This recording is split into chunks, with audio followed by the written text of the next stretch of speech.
नमस्कार, मैं हूं विनोद कुमार शुक्ला। अड्डा पर आपका स्वागत है। वक्फ अमेंडमेंट 2005 को लेकर के आज जो सुप्रीम कोर्ट का जजमेंट आया है, उस पर जजमेंट के बाद भी लोग आपस में झगड़ करके अपनी बात रखने की कोशिश कर रहे हैं। समझते हैं हर आदमी अपनी जीत का दावा कर रहा है और उन दावों में कुछ चीज़ें तो इतनी ख़राब निकल करके आ रही हैं जो बहुत बुरे टेस्ट में है। और दूसरा ये कि जजमेंट के बाद भी बहुत सारे लोग झूठ बोल रहे हैं, जिसको समझने की ज़रूरत है। अब इसको लेकर के जो सबसे बड़ा पक्ष है, जो मामले को लेकर के अदालत में भी गया था और बहुत सारी रैलियां भी की थी, लोगों को की भीड़ भी जुटाने की कोशिश की थी, वो है all India Muslim personal law board. इस फैसले से all India Muslim personal law board संतुष्ट नहीं है और वो 16 तारीख को एक रैली करने जा रहा है। ऐसा उनका ऐलान हुआ है कि वो 16 तारीख को दिल्ली के रामलीला मैदान में एक रैली करने जा रहे हैं इसके विरोध में। अब संसद से बिल पास हुआ है, उसके बाद एक अंतरिम जजमेंट आ गया है सुप्रीम कोर्ट का, लेकिन all India Muslim personal law board उससे संतुष्ट नहीं है और उसका विरोध करेगी। मतलब ये कि अगर all India Muslim personal law board के मन का जजमेंट नहीं आया है तो वो सुप्रीम कोर्ट के जजमेंट को भी नहीं स्वीकार करेगी। ऐसा ही हुआ था राम जन्मभूमि के मामले में। जब राम जन्मभूमि के मामले में जजमेंट एक तरफा मतलब यूनानिमस आ गया था, उसके बाद रिव्यू पिटीशन डाला गया था और उसके बाद और भी कोशिश की गई थी।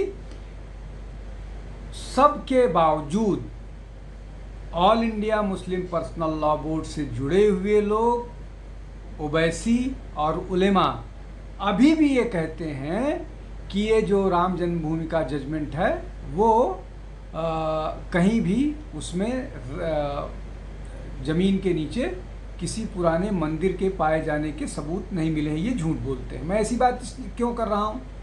वो इसलिए कर रहा हूँ कि टीवी पर आज भी कांग्रेस के प्रवक्ता ये बोल रहे हैं कि जो सुप्रीम कोर्ट का आज फैसला आया है उसमें ये बोला गया है कि कोई व्यक्ति 5 साल से प्रोफेस कर रहा है इस्लाम, मतलब इस्लाम को फॉलो कर रहा है, इस पर रोक तब तक की है जब तक स्टेट गवर्नमेंट्स और सरकारें ये नहीं डिसाइड कर लेती, ये कि मैकेनिज़्म नहीं बना लेती कि ये किस तरह से डिसाइड होगा कि कौन व्यक्ति 5 साल से इस्लाम फॉलो कर रहा है या नहीं है। तो ये एक झूठ बोला जा रहा है, जैसा राम मंदिर के मामले में बोला गया है।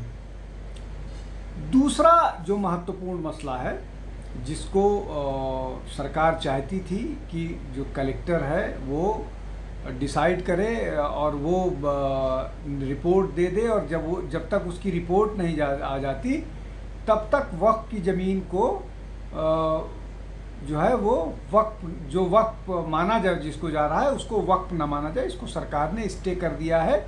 ये निश्चित तौर पर जो पिटिशनर थे उनकी जीत है। दूसरा मसला हो गया। तीसरा मसला है कि जो सेंट्रल काउंसिल है, वक्फ काउंसिल, उसमें 4 हिंदू सदस्य से ज़्यादा नहीं हो सकते हैं और स्टेट बोर्ड्स जो हैं उसमें 3 से ज़्यादा नहीं हो सकते हैं। और जो कंटेंशन था, जो लोग मुकदमा लेकर के गए थे, वो एक भी हिंदू सदस्य के पक्ष में नहीं थे। तो ये आज दावा करना कि सरकार कोर्ट ने उनकी मान ली, ये सरासर झूठ है। इस मामले में सरकार जैसा चाहती थी वैसा ही हुआ।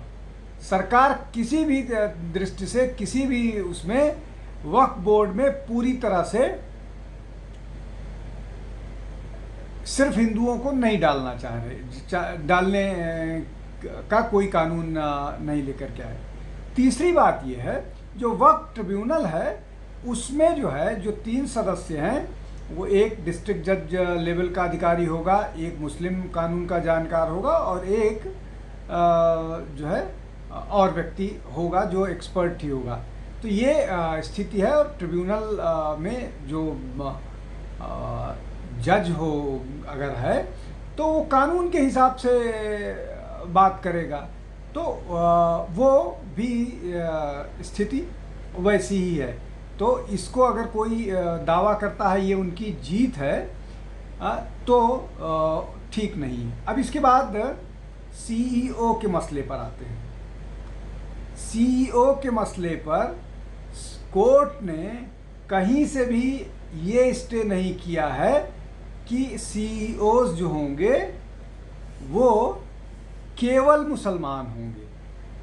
कोर्ट का साफ निर्णय और आदेश है कि ये कोशिश की जानी चाहिए कि सीईओ जो है वो मुसलमान हो, प्राथमिकता उनको दी जानी चाहिए। लेकिन ये बाइंडिंग नहीं होगी, कहीं से भी ये बाइंडिंग नहीं होगी कि उसको मुसलमान ही होना चाहिए। एक और जो सबसे महत्वपूर्ण मसला है जिस पर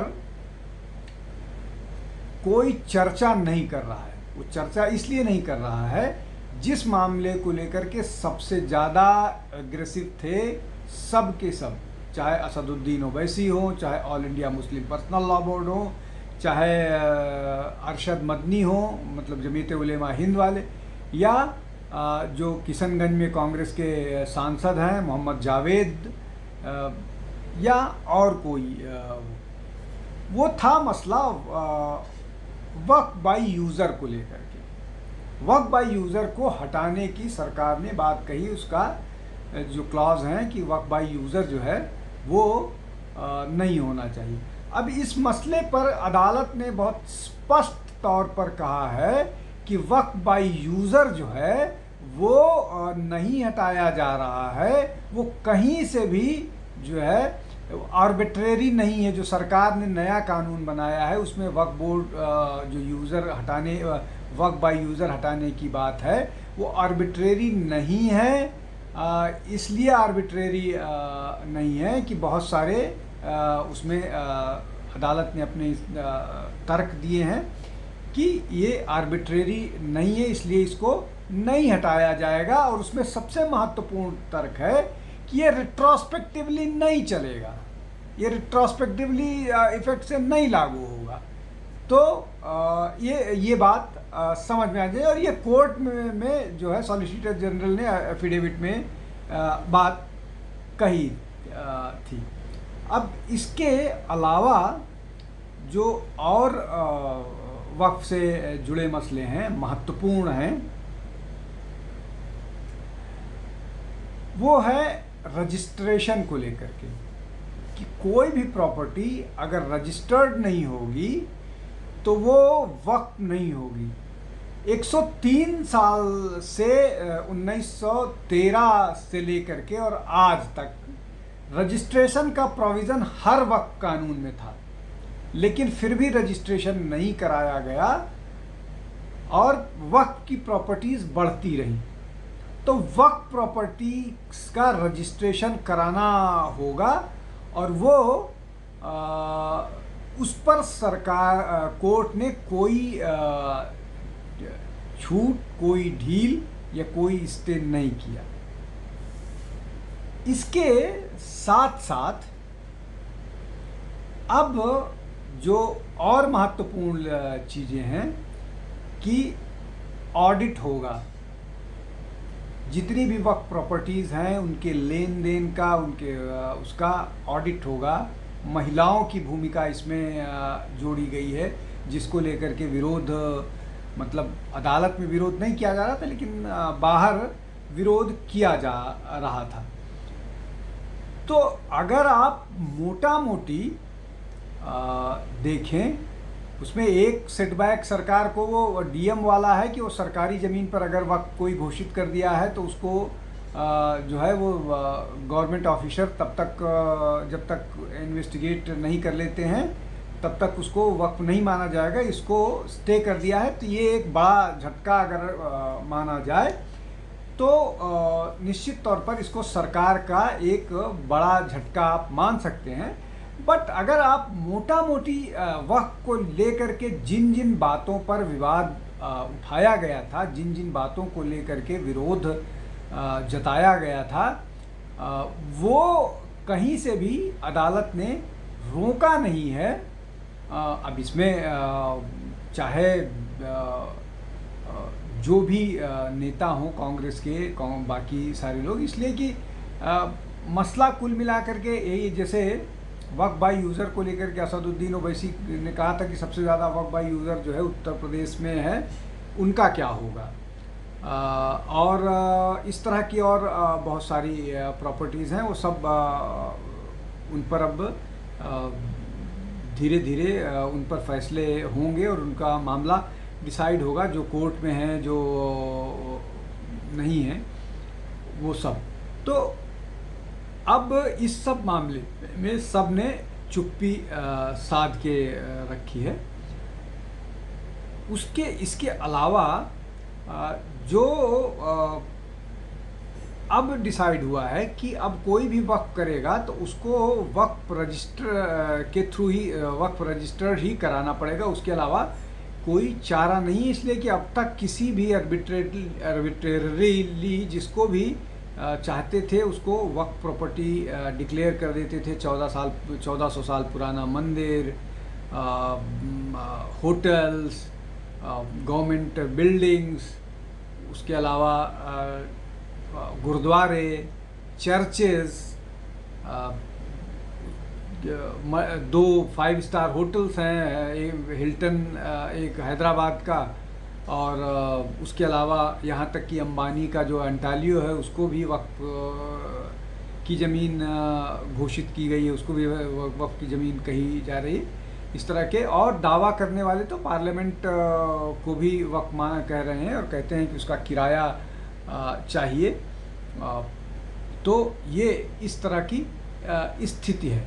लेकिन अब जो वक्फ को लेकर के फैसला आया है उससे बहुत सारी चीज़ें साफ होंगी, और इसमें अभी तो अंतरिम आदेश है, इसके बाद और बहुत सारी चीज़ें जो हैं वो फैसले में आएंगी। उसमें बहुत सारा चीज़ और दिया जाएगा, और शायद उस पर कुछ अगर बदलाव होता है जिसके लिए सरकार कोशिश करेगी। हालांकि विपक्ष जो इसमें जो लोग पिटिशनर हैं या जो और बाकी लोग हैं, वो एक उनका भी ये दावा है कि अभी अंतरिम जजमेंट ऐसा आया है, बाद में बदलाव होगा। लेकिन मेरा जो अपना कंटेंशन या मेरा जो अपना मानना है कि अगर इस जजमेंट से संतुष्ट होते तो विरोध प्रदर्शन में नहीं जाते। अब all India Muslim personal law board जा रही है विरोध प्रदर्शन में, लेकिन all India Muslim personal law board या इस तरह के जितने भी संगठन हैं वो इस तरह की या कहिए कि ऐसी डिमांड जो नाजायज़ हैं, सरकार ने जिन पर कानून बनाया है उसमें अगर उनके मन का फैसला नहीं आता है तो उस पर विरोध प्रदर्शन करती हैं, अदालत जाएंगी और उसके बाद भी उसके खिलाफ मिस इन्फॉर्मेशन कैंपेन जारी रखेंगी। और वो मिस इन्फॉर्मेशन कैंपेन कई बार भारत की जो सीमा है उसको पार करके पार करता है। वो पाकिस्तान जाएगा, वो यूरोप जाएगा, वो गल्फ़ कंट्रीज़ जाएगा, और एक ये नैरेटिव गढ़ा जाएगा कि भारत में माइनॉरिटीज़ के इंटरेस्ट जो हैं, जो अल्पसंख्यक हैं उनके अधिकार सुरक्षित नहीं हैं। और ये अल्पसंख्यक वो अल्पसंख्यक नहीं हैं जो 50,000 बचे हुए हैं, या जो 1% वाला अल्पसंख्यक है, या जो 2% वाला अल्पसंख्यक है। ये वो अल्पसंख्यक है जो 14% से ऊपर है, जो 20 करोड़ के आसपास है। वो रोता रहता है, वो अपना रोना रोता है, जो सड़कों पर नज़र आता है, रास्ते जाम करता है, वो और कठिनाइयाँ पैदा करता है आम जन के लिए। तो कुल मिला करके ये एक ऐसा निर्णय है जिसको सबको समझना चाहिए। आज के लिए बस इतना ही। आप हमारे साथ जुड़ते रहिए। बहुत बहुत धन्यवाद। नमस्कार।